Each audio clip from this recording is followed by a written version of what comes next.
Hey, Cortavius here. Let's talk about the event dungeon. I think in the past, the event dungeons have been, boy, it's really something you should run, and I never ran them much, and I should run more.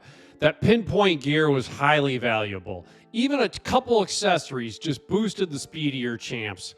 The full 9-piece set, I didn't really use as much, but there are champs like, whether it's a Madam, Saris as an epic you're progressing with, or champs that like Romantu who could just sheep himself in PvP, that the pinpoint sets were pretty valuable on.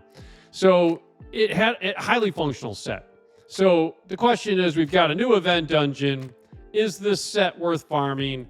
Are the event relics going to be worth going after? Because I think the math has changed on this one. Before we get into that though, click the link in the description below. You can start a new account right now. Get Narma, legendary poisoner, added to your account.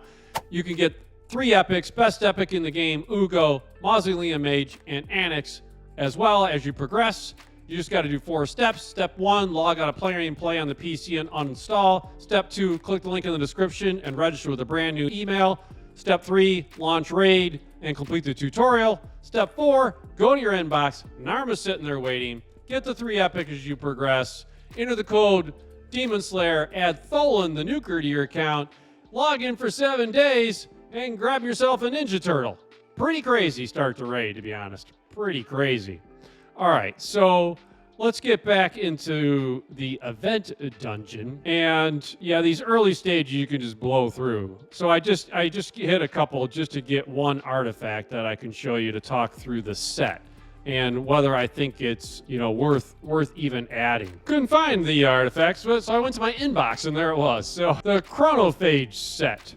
So you get HP, resistance, and speed.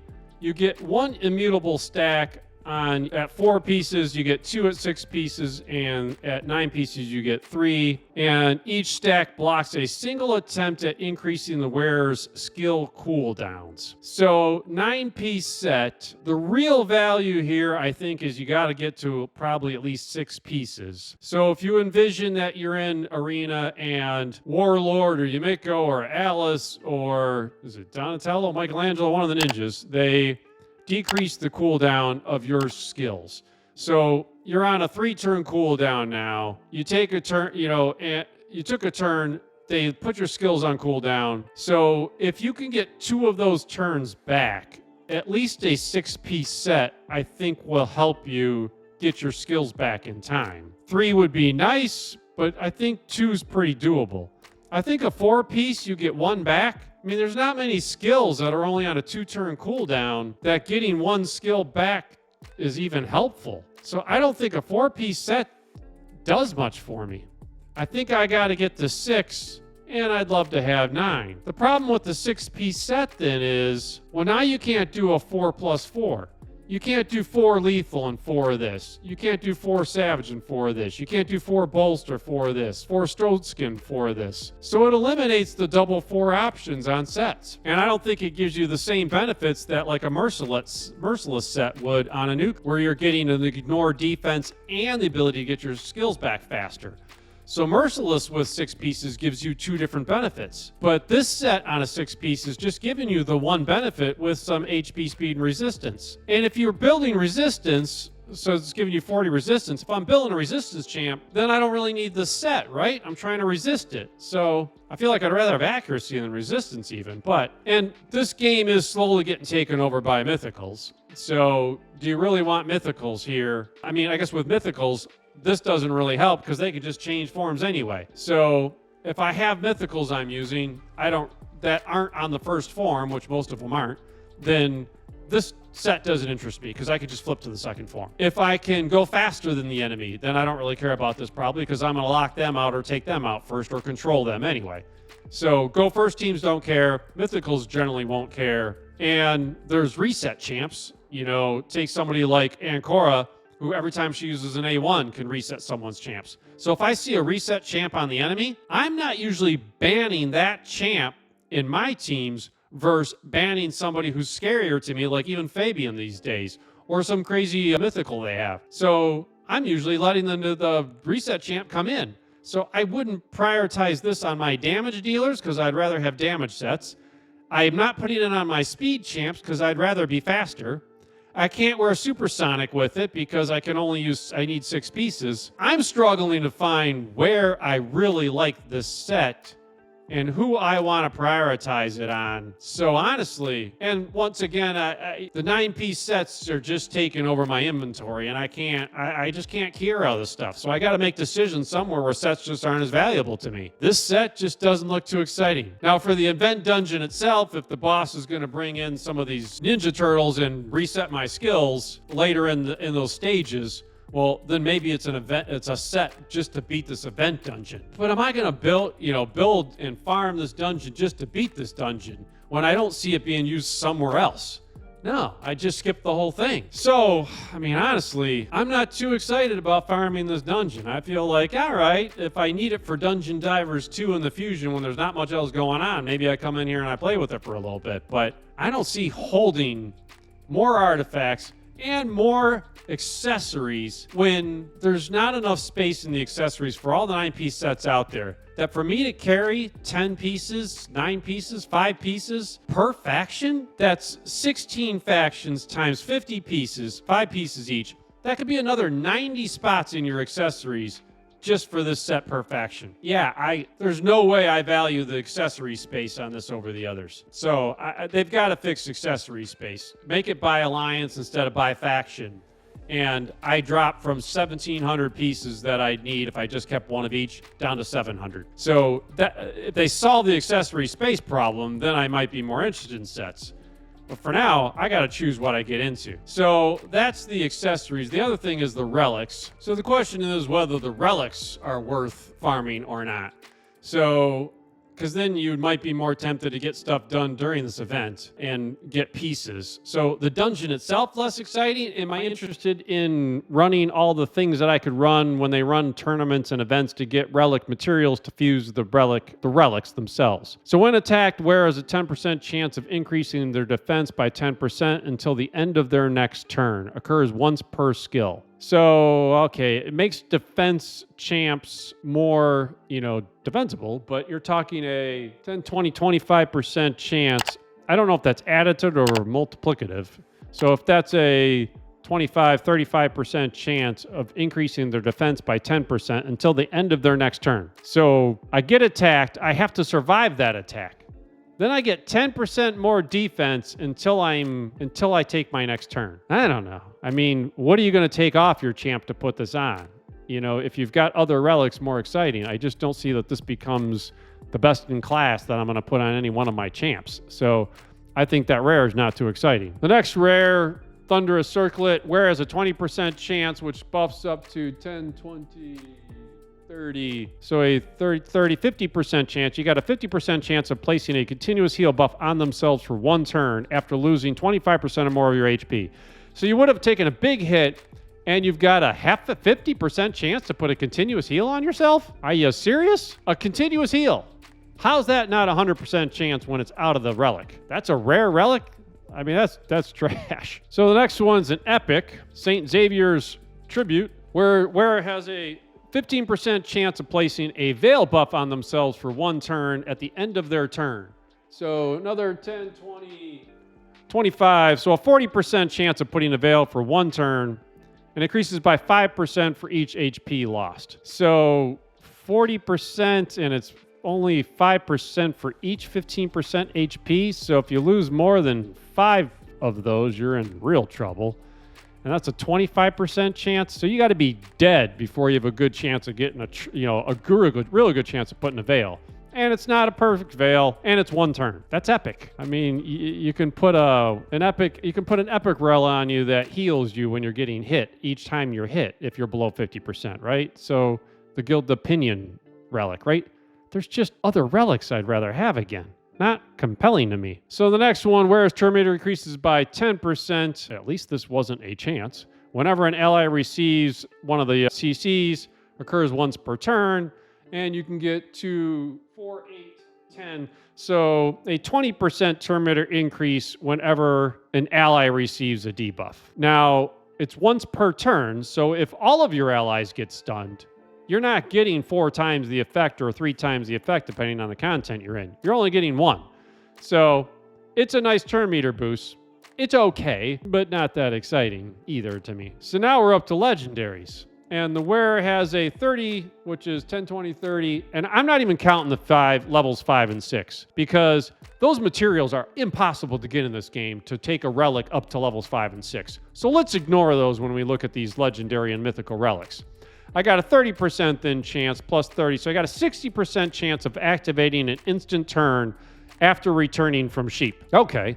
Well, I got to get sheeped for this relic to do anything for me. And then I've got a 60% chance of doing an instant turn. That is powerful if it works. But would I rather use that or put on a relic that has a 50% chance of sending the sheep right back at them? So I think I'd rather use another relic. So you can use Wand of Submission, for example, right? Where you got at least a 25% chance, plus you get more speed and accuracy and send it back at them. So that one has purpose, I guess. But it doesn't make me wildly excited to go get it either. And Last Laugh Amulet, or the Last Laugh Amulet, which is legendary. I won't read the whole thing to you. What this one basically does is it gives you a chance, and let's once again say it's 30% plus 30. So you have a 60% chance to delay the effect of fatal damage on a 3-turn cooldown. So someone, you're in PvE or PvP contact, someone attacks your champ, they're about to die. You have a 60% chance, if you've got this thing up to level 4, to not die. Now, if you can't heal yourself or put block damage on or unkillable on your champ, when that champ goes, they're going to die. So it gives you a chance to heal more than what they were going to die, to put block damage or unkillable on them is one approach. But it also says, well, if they get hit by somebody else as an enemy, they can still die again. So you stop the hit, but if someone on the other team is then going to go next, or you're in PvE and the next Hydra head's going to go, they can kill the champ anyway and you lose the chance. So it's an interesting relic to put on. It has a purpose. It can be niche, survivable, or helpful. I just struggle myself to say, am I going to put that on champs with a 60% chance when the next enemy going anyway could kill me anyway? And if I don't get someone else to revive, block damage, or protect me, do a bunch of healing, block damage, or unkillable on me before I take my turn, I'm going to die. So I can't really put it on my reviver because my reviver is going to die when they take a turn anyway. So you're probably talking like a PvP or a nuker in PvE where the nuker might have died, and I got a chance for my Helicath or my Maneater or my, strong healer to go offset it before they take their next turn. Is it worth it? You just bring a reviver and bring them back up? So it's an interesting relic. I just don't think for the other legendary relics that are in the game that's that exciting to me. Personally, maybe I'm just missing it. The mythicals are more exciting. So if I go to level 4 again, because I'm going to assume 5s and 6 are almost impossible to get, then you'd have a 35% chance of increasing your turn meter by 10. So whenever the enemy increases their turn meter, your turn meter goes up 35% of the enemy's turn meter increase. So it's allowing somebody that you need to cut in to have a better chance to cut in. So if you put this on a champ that also has supersonic and the enemy goes first, maybe you got a good chance of jumping in because you can add this to the supersonic set. So I think this relic's pretty useful. I think that's a really good relic. You could definitely make use of that. So, and then the next mythical one is enemies cannot land critical hits on the wearer if the wearer's HP is below 15%. That one's also powerful because now you can say, let's me add another 15%. So if my HP is below 30%, you can no longer land crits on me. There is no cooldown mentioned there. So you get below 30% HP and nobody's landing crits anymore. So for champs that are hard to kill, think like a Galathyr or a UDK, and put one of these on those champs, and they're just sitting there taking hit after hit, and you're just struggling. Meanwhile, Wukong keeps popping up every 3 turns because the UDK is wearing this relic. I mean, that sounds painful. I mean, you thought UDK was irritating with stone skin, slow build. Now throw the relic on him. So he gets out of the stone skin, but he's got this. You get him down to 30% health, and he's just sitting there, and you're just weak hitting away. So I think this relic's crazy, too. The only problem is I said the best 2 relics here are both mythical relics. What are the odds you pull the mythical relic again? I got to get enough materials to get a mythical relic. I got like a 20% chance of getting the mythical relic. And then I got a 50% chance that it's actually in this relic group, in the special group, and I don't get a standard one. So, I mean, you've got a snowball's chance of a very hot place of getting this actual relics. So back to the point I'm making here of, for these relics, how excited am I to get the relics? When we were talking, being able to get into that crazy one where I could get it from the group and try and get the incredible speed you could get from the Crown of Corruption, I was motivated to go get those mythical materials. And I'd love to get a mythical. So if you're asking, can you get mythical materials where you could just get even a standard mythical? I'd love to get a standard mythical, but I feel like the odds of getting them are so low that if it's just rare, epic, and legendary materials that come out of this event sequence we're in, I'm not going to be that excited. I don't think the rare, epic, and legendary relics in this set are so compelling that I'm going to be driven to go do resources and events to get those. And the event dungeon itself, man, I just don't see that gear set's that compelling. So I feel like, hey, they gave us free gear swaps. They got good content in the game. There's stuff I could do in the game. So I feel like I'd rather spend my time doing those. Maybe I go work on Minotaur. I do the fusions that are out, the Titan path that might follow this fusion, stuff like that. There'll be plenty for them to do in the game. I just don't find myself that excited to say, oh, I got to find the time and energy to go run the event dungeon, and I got to make sure I get all the relic materials. I'm probably just going to take it casual with those and say, hey, if I need to use some energy or if I have to get some dungeon divers done, well, then maybe I'll go put it in the event dungeon when I got no other dungeon to run. Why not? But that's probably the best I'll do with it. I just don't find them that exciting. If you think I'm wrong and there's a relic in there other than the two mythicals that you're really excited for, or you think there's a use case for that set that I'm missing, hey, put those in the comments so whoever reads this video can pick up a perspective that I'm missing in this. If you agree with me and you have the same view and it's just not worth it, hey, comment on that too so people can say, hey, it's not just Cortavius' view, but there's other views worth looking at. So anyway, that's my thoughts on that. I hope that was helpful. If you like the content here, please like and subscribe to the channel. Finally hit 800 subs. Would love to get to 1,000. Thanks.